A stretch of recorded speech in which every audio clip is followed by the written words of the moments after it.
YouTube, thank you for stopping in for another video today. As quite obvious behind me, today's video is the second gen. Now the second gen, don't get me wrong, it looks good the way it sits. And the wheels and tires, yes, is eventually going to change. Gotta get a game plan for that. But something that needs to happen is there just needs to be, we just got to get this thing in the air. That little gap there, I'm just not having that. So lift in the front, of course, lift in the back. You can't do half the side. It just doesn't work that way. At least for me. Hey, I'm not here to hate on a guy's other style of the like the NorCal lift or whatever they call it, but personally, that's just not me. When I lift the truck, I do the front and the back, so that way it's all nice and level. It's like OCD, and then plus the compilation of like wanting the whole thing done right. I don't know. I'm sure I'll get some hate in the comments from the guys that are the NorCal wing, or whatever you guys call that. But anyways, lift is in the shop. Let's get this baby pulled in there and up on the rack. Now this lift kit has actually been done for a while. I think close to almost 3 weeks now, but I just have not had a chance to put it on. The kind of way my schedule goes is 5 days a week, Monday through Friday, is this stuff right here. It's these trucks, getting parts ready, all that kind of stuff.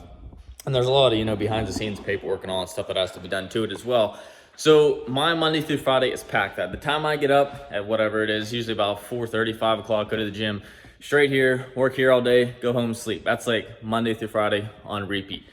And then Saturday and Sunday are the times to get stuff done that I can't get done during the week, because literally I just go home and go to bed and then repeat the cycle again. So things like the lift kit, we did a lot of tree cutting outside. That was all done on a weekend basis. Like I kind of try and plan my weekends ahead. So needless to say, that's why this lift has been done for like 3 weeks and not actually been completed. So here it is tucked in the corner. This is kind of like the block corner. So we got propane for forky, heater.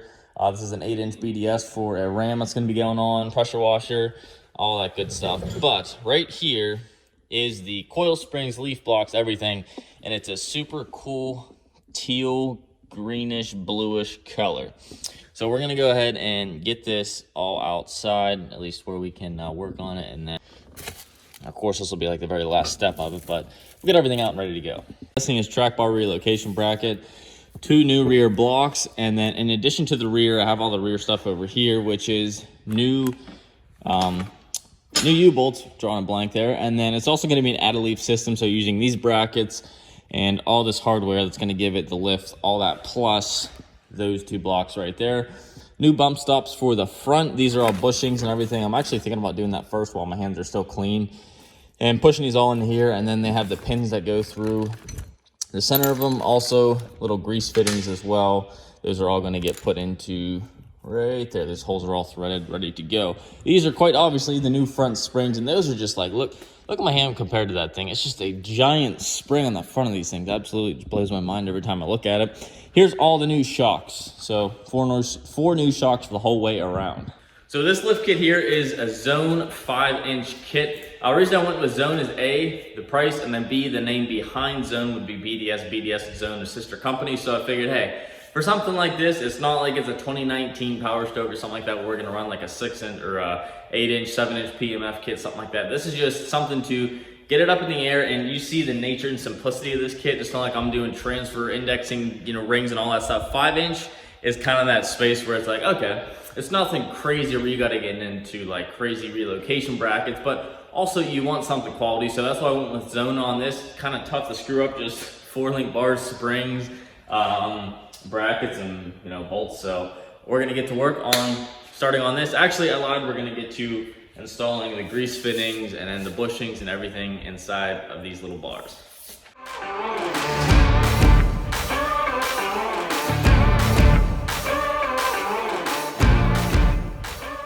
Got all of our grease fittings installed here.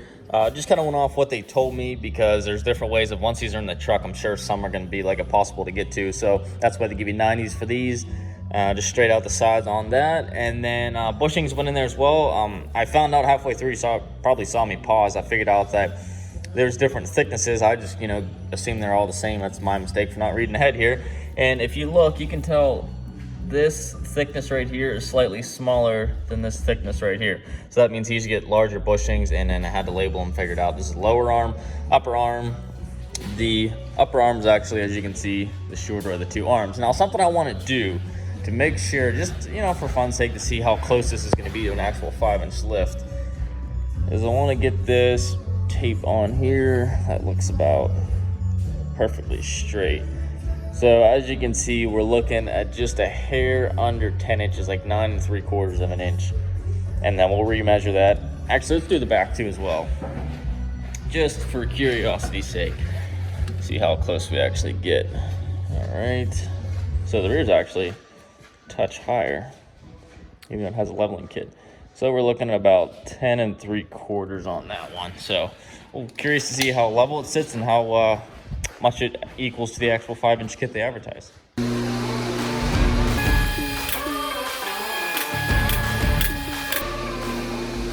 Time for a progress update here. Most progress has been made on the driver's side so far. Pretty much it's just the deconstructing phase still. Now, to keep you up to date with what we got going on, first you can obviously tell the spring is taken out of there. Spring, shock, and then the shock mount, which is this guy right here. I'm just gonna have it put back there for now. Sway bar end links are out. The traction bar is popped out right here, as you can see the bottom of it there. The traction bar's responsibility is to keep the axle centered left to right on the truck. And then we have the drag link, which is this piece right here that connects up to the pitman arm. And my next step is going to be getting this pitman arm off. I'll use the pitman arm puller, which is this guy right here. Without that, I wish you the best of luck of getting one of those off. They are stuck on there like no other because it's a tapered fitting. So as you push that pitman arm on, it just gets tighter and tighter and tighter. So that's pretty much everything that's been taken off so far. Shocks, like I said, are out. The factory bump stops that went right there would be these guys right here. And you can see the new ones are going to be a lot longer to compensate for that amount of lift. The way these things come out is, you know, they're sitting in the truck like this. You just hammer on the side of these things till the little teeth right there that are grabbing on and just flip their way out. As far as getting it out, I had to use the spring compressor tool. If it didn't have a leveling kit on it, I wouldn't have had to use it. But you can see, like on this side here, there's no way I'm getting this out, and I'm bound up right there. That's the last thing that's holding me. Every single thing on this axle is taken off to the point where it should be able to just come right down. But because of that, we can't go down any farther. So basically what that tool does is just squeezes the spring, makes the whole area distance from top to bottom shorter. That way we can pop that thing out of there. Once that's out, I'm going to attack these bars here. Oh, I also got the brake line bracket out of the way as well. Now, the cam bolts down here, which those are kind of responsible for setting the pinion angle at which this axle sits that way. Those are absolutely known, actually known so well. Even in the directions, yeah, they say these trucks are notorious for having frozen lower cam bolts. So the bolts that would be like right there. So I foresee a lot of cutting and everything going into that. Now, one thing I've noticed now on this zone kit is something I don't really like so far is the lack of hardware they give you. There's a lot of times where any other kit that we've ever installed in the shop, it gives you new, you know, a new bolt that goes on the end of the drag, like the pitman arm, stuff like that, or new nut, I should say. This, they just say, keep it, and you don't have to reuse it, you know? And obviously those things get like damaged and stuff, and unfortunately I don't have another one here to do that, but it's just small things like that that I'm noticing. Probably how they save the money to get the cost of the kit down.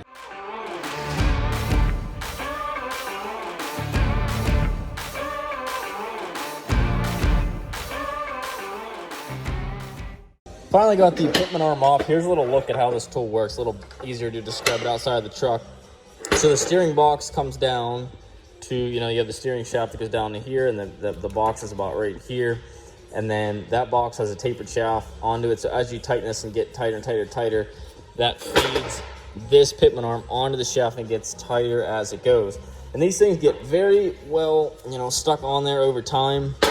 What I ended up having to do is feed 2 bolts, one on there, one back there, to keep this clamp, because this was so tight it was actually spreading open and slipping down the pitman arm. So after getting those bolts in there and cranking on this thing with the impact, the Milwaukee didn't do it with a little battery, so I'd actually put a high output battery on there. Surprisingly, it makes a difference. People say, it doesn't make a difference high output or not. Well, I mean, living proof right there. The regular battery couldn't do it, high output could. So that was probably, boy, I don't even know, 800 foot-pounds of pressures, or close to what those put on, and knocked it out. And as you can see now, this bolt right here, see how much of a bend that is in that thing? It certainly put a lot of tension on that. So I'm gonna get this all out, and then the new pitman arm is right over here, and you can see the difference is it just drops everything down. So flip this around like that. You can see now it's going to drop everything farther down the lift to compensate for everything being pulled up. What's up, guys? Day 2 back on the install here. Yesterday it got a little bit late. I had to do leaf duty around the shop, do all that stuff. But today's plan is to get this front end wrapped up. Now I got started on the rear here. Buddy came over to help me out, and we got the rear shocks in. These weren't too bad. A lot easier than the newer ones are, actually, surprisingly. They just bolt right up in there. So 2 new shocks in the rear, that's all said and done. It's still all, what I found, it's easier to wait to cut this at the end when you're ready to install them, so you don't have to deal with them fully extended. But up front, this is what we expected. These are galded in here. I mean, this arm will move, not nicely, yeah, there we go. This arm will move, but that bolt right there is galded in that bushing inside of the control arm. So as you can see, I've hammered on this thing with the air hammer and regular hammer so many times that it has literally flattened the end of this and dug it in. So next step, as they said would likely happen in the directions, is we're gonna get a cutting wheel in there, zip it right there, zip it right there. And what this is responsible for, and why it's not just a regular bolt like this, why it has this cam design to it, is as you see, there's little tick marks. You kind of see, yeah, little tick marks going along there. And there's one mark right here. And as this thing rotates, you know, with that cam lobe design, it'll shift closer and farther away, which will change the pinion angle. So as you lengthen this area down here, it would kick back, give you a more shallow pinion angle, you know, shorten that up a little bit. It'll tilt that differential. As you can see, it's like this, it'll tilt it like that. So we'll play with that to get a nice, even pinion angle. You want to get that as straight as you can if you're looking at it like that. You don't want to have it, you know, tilting up or down or anything like that. In a perfect world, it's a completely straight design. So I got Old Faithful out here. They said a 6-inch wheel, so I'm hoping that'll be long enough. It's definitely going to be tight between this. All you got's this tiny little bit of room right here to work with to dig down in there. But after that, it's installing these bad boys. Springs go in.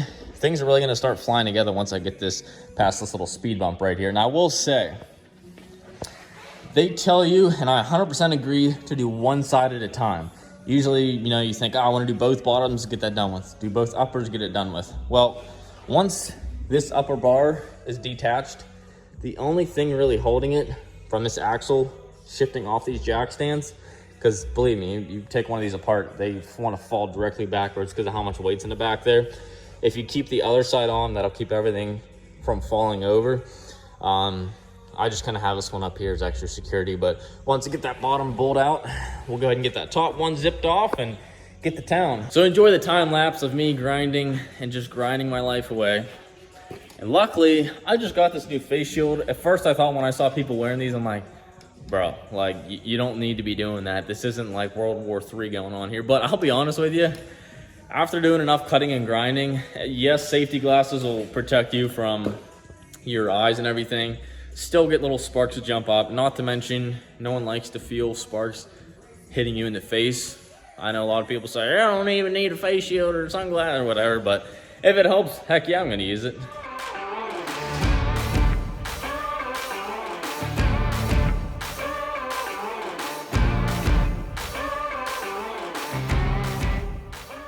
Oh guys, there you saw that happen. That's still pretty hot.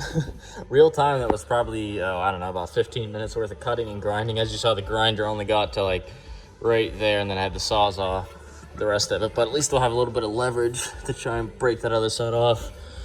No, yeah, that's the problem. They just literally get galled into to the point where, as you can see, it's literally about one width of metal. So no amount of hammering would have taken that out. That's a pretty big bolt to cut through as well, especially with the Sawzall. So I'm gonna save you guys the boredom, get to the other side of this one, try and feel my hands again, and then that would be one of 1, 2, 3, 4 total cuts to go. 3 more left. Side 4-link bars are in, so the upper and lower, and then the little relocation bracket, which is just this piece of metal right here. You can see the fresh black piece there, and that just kind of moves this bracket that used to bolt down here to now up here, just to pull all these lines up and in. I think that's about it on this side. Shocks are in. I actually had this pretty much all together, and then I went to put the top of the shock on and realized the bottom of these bolts is up underneath here. So I had to pretty much take all those, at least the top arm off, spring came back out, axle came back down, just so that I could feed this bolt up through here and get all three of those on there. And this did have a leveling kit, so luckily with the hardware over there, able to make it work with 3 bolts that went in there. Shock bolted up, and then this side, same deal as well. Pretty much at the same stage. Light is dead, very nice. Next up is going to be the relocation bracket for the track bar, which is this guy right here. Just seeing how it fits up and in there. This is something they have you using. These are kind of like self-drilling, tapping hole bolts, I guess, but it's easier just to start a hole in this thing and then just kind of run this in and let it make its threads. The track bar, as you can see, is out of the truck. What they do, kind of cheap if you ask me. Normally you get new sway bar end links. It says for the 1500 models you do. For the 2500 models, they say just flip it over. Because as you can see, when you lay this thing flat, how the end kicks up, it used to kick down. So we rotated these 180 degrees that were normally like that, flipped them down, and now this is going to give us a little extra room to make sure that this all still works, and you don't have to go to a longer sway bar, I guess, is the theory behind that. So track bar relocation bracket is going to end up around here, and then while we have all this open room without the sway bar being here, we'll go ahead and slam the pitman arm on there.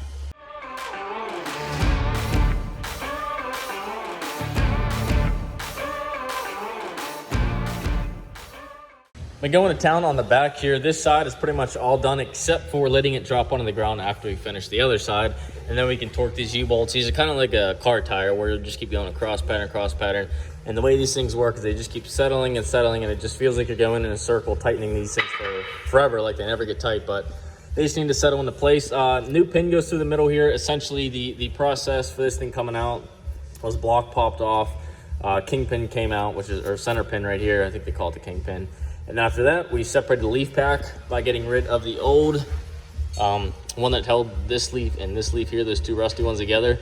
Cut that off so that we could insert our new one, which is, you can kind of see it, held in right here, and then a little center pin holds that together, so that way it's responsible for holding the leaves that way. But yeah, that's pretty much the add-a-leaf kit there and the block. You can kind of tell that it's giving it some lift when you look. That's all touching, and I have that little space right there. So granted, the axle's not completely level, but it gives you a good idea that it is putting a little bit of lift in there. I bet you most of it will come from that add-a-leaf though.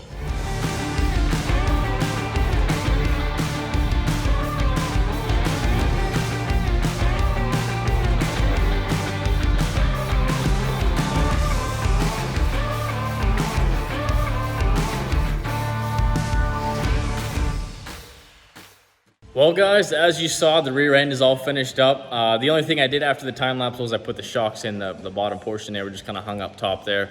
But behind me right now is the way she sits on the ground. And let's just say I could not be happier with how this thing looks, because it's not a crazy, absurd amount of lift. It's just enough that you can tell, okay, the thing's off the ground. We got a little bit of color going on in there, so you can tell, put a little bit of time into it. And then, you know, it doesn't look like just a level truck. It's actually got some height to it. These 35s, luckily, they fit kind of, you know, perfect to the theme here. When I upgrade to a new wheel tire setup, still going to be a 35. It's going to go a bit wider and obviously a bigger wheel and all that. But looking down in the fender well, this is, you know, this is kind of the money shot here of seeing everything down in there. So we'll have to give this thing a bath. Definitely get it all cleaned up. In the rear, nothing crazy. Just the blocks are done. So from down here, looking from behind, you just see the lift blocks there. Maybe something like a diff cover down the road, but for now, the blocks will do. As far as getting in it, I mean, reaching into bed, stuff like that, it's nothing crazy yet, so you can still kind of get your hand up and over the bed. Same with the tailgate here, not too high. Gonna have to get a different hitch because this is just not gonna work anymore. So with that being said, that's the overview of the truck. Basically, wasn't too bad of an install. Some parts made it worse than it should have been. Okay, I should back up and say, This truck made it a bit of a rough install. It shouldn't have been as hard as it was. Like certain things just kind of fought me. Lower cam bolts, I guess that's something that happens on all those. Leaf springs weren't too bad. The only thing I will say is Zone's instructions were not the greatest, or lack thereof instructions, I should say. Just a few things along the way. Every once in a while you'd be like, well, where's this go? And they're like, step 34, blah, blah, blah. So they just kind of skipped over some stuff, I guess. But other than that, for a budget kit, I guess it's all right. The only thing I didn't like as well, like I said earlier, is reusing the hardware. Every single time they made you reuse hardware. Reuse this, reuse that. Where other kits would be like, okay, here's the hardware included, blah, blah, blah. So that I wasn't really a fan of either. But for the price point, like this kit's around $800, something like that. You can't really be too upset about it. So guys, thanks a ton for watching this video. If you are enjoying the second gen content along the way, give it a big thumbs up. Helps the channel grow, tells YouTube that, hey, we got a decent build going on behind us here. Thanks again as always, guys, and we will see you in the next video.